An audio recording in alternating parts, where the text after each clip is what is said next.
मित्रांनो, नवीन वर्ष सुरू झालं आहे आणि जानेवारी महिना जसा जसा संपत येईल तसं उन्हाळा वाढत जाणार आहे. हे ऊन खूप वाढत जाणार आहे आणि या अशा उन्हाळ्याच्या दिवसांमध्ये गावाकडच्या मुलांचा एकच छंद असतो, तो म्हणजे जंगलात कुठेतरी थंड पाण्याच्या ठिकाणी जाऊन पोहायचा आनंद घेणे.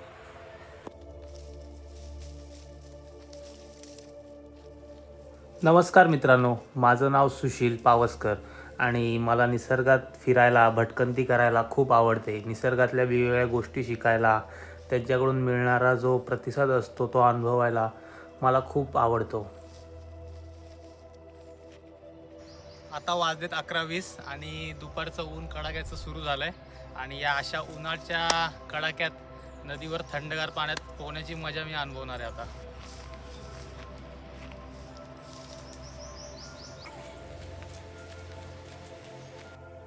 उन्हाळ्यात अशा नदीकाठी आल्यावर मन एकदम प्रसन्न होऊन जाते. आता उन्हामध्ये मी नदीवर पोहायचा एक्सपिरियन्स घ्यायला चाललो आहे, तर या.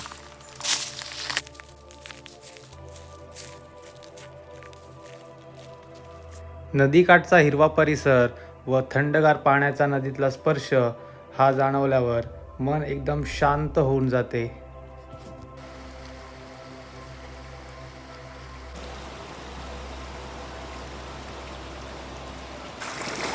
अशा गरमीच्या दिवसांमध्ये नदीवर पोहायची जी मजा आहे ना, ती कुठल्या स्विमिंग पूल, कुठल्या बाथटबमध्ये येणार नाही. ती स्वतः नदीवर येऊन अनुभवणं ही एक वेगळी गोष्ट आहे.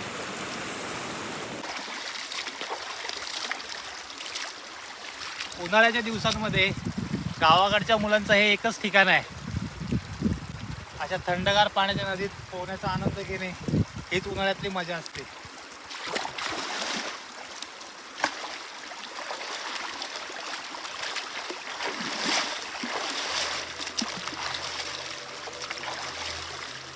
नदीच्या थंडगार पाण्यात पोहून शांत झाल्यावर, अशा निसर्गाचा सुंदर नजारा बघितल्यावर माझ्या मनात या निसर्गाबद्दल अनेक प्रश्न निर्माण झालेले आहेत. पृथ्वीवर 97% पाणी हे पिण्यायोग्य नाही आहे. फक्त 3% पाणी आहे ते पिण्यायोग्य आहे. हे आपल्या डिजिटल जगातील माणसाला माहिती आहे. आणि शहरांकडे तर पाणी विकत घेतात, पण ते जे पाणी विकत घेत आहेत ते कुठून येतं आहे, तो विचार कधी कोण करतं का? हे पाणी सगळं गावाकडच्या नदी नाल्या जे सुरक्षित आहेत, स्वच्छ पाण्याचे झरे, याच नद्यांचं पाणी ओसाड पडलेल्या जमिनींना हिरवगार करतं, तहानलेल्या माणसाची तहान भागवतं, झाडांना, फुलांना जगायला एक नवीन उमेद हे पाणी देत असतं. डिजिटल युगात माणूस प्रगती तर करत चाललाय, पण त्याबरोबर माणूस निसर्गालाही विसरत चाललाय. लोक शहरांकडे वळत चालले आहेत, गावाकडची माणसं सुद्धा शहरांकडे जायला लागली. पण ह्यामुळे हा निसर्ग मात्र माणसाशिवाय अधुरा राहिला आहे. ही नदी जी आहे, ही नदीच आपल्याला जगायला शिकवते. नदी आपल्याला स्थिरता आणते, नदी आपल्याला शांतता आणते, नदी एक उथळपणाही आपल्याला शिकवते. आणि ही नदी पुढे जशी जशी वाहत जाते तशी समृद्ध करत जाते, स्वतःही समृद्ध होते आणि दुसऱ्यांनाही समृद्ध करत जाते. ह्या कला ज्या सगळ्या हे निसर्ग आपल्याला शिकवत असतं, पण हेच आपण विसरत चाललोय.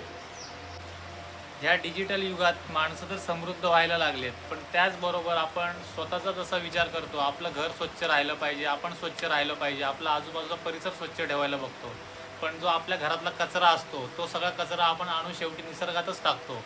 आता शहराकडचंच उदाहरण घ्या. शहरातली लोक सगळा दिवसभरात जो त्यांचा कचरा असतो तो सगळा घेतात आणि शेवटी नदी नाल्यांमध्ये जाऊन टाकतात. म्हणजे याचा अर्थ काय होतो की आपण स्वतः समृद्ध राहतो, पण निसर्गाला घाण करायला लागलोय. पूर्वी नद्यांमध्ये मासे भरपूर असायचे, खेकडे भरपूर असायचे, शंख, शिंपल्या, नदीचं वातावरण एकदम स्वच्छ असायचं, प्राणी पक्षी सगळे नद्यांवर जगायचे, जीवनचक्र होतं नदीचं, ते सुरळीत होतं. पण आत्ता नद्यांमध्ये माशांचं प्रमाण दुर्मिळ होत चाललं आहे. माशांच्या जागी आता नदीतल्या पाण्यात प्लॅस्टिक पिशव्यांनी जागा घेतली. पूर्वी नदीमध्ये मासे असायचे पोहताना, पण आता नद्यांमध्ये प्लॅस्टिकच्या पिशव्या पोहताना दिसतात. हे कोणामुळे झालं आहे? ह्या प्रगतशील विचार करणाऱ्या माणसामुळे झालं आहे की कोणामुळे? ह्या डिजिटल युगाच्या जगामध्ये माणसं जगायला तर शिकलेत चांगल्या पद्धतीने, पण ह्या निसर्गाला विसरत चाललेत. ह्या जंगलांमध्ये राहणारी मुकी जनावरं मात्र ह्या निसर्गाला कधीच विसरत नाहीत. इथले प्राणी, पक्षी, फुले, झाडे ही सर्व या निसर्गावरच अवलंबून असतात. निसर्गाची ही सुंदरता माणसाच्या अतिक्रमण, जंगलतोड, पाणी प्रदूषणामुळे खराब होत चाललेली आहे आणि त्या सर्वाचा दुष्परिणाम इथे जगणाऱ्या वन्यजीवांवर व प्राण्यांवर होत आहे.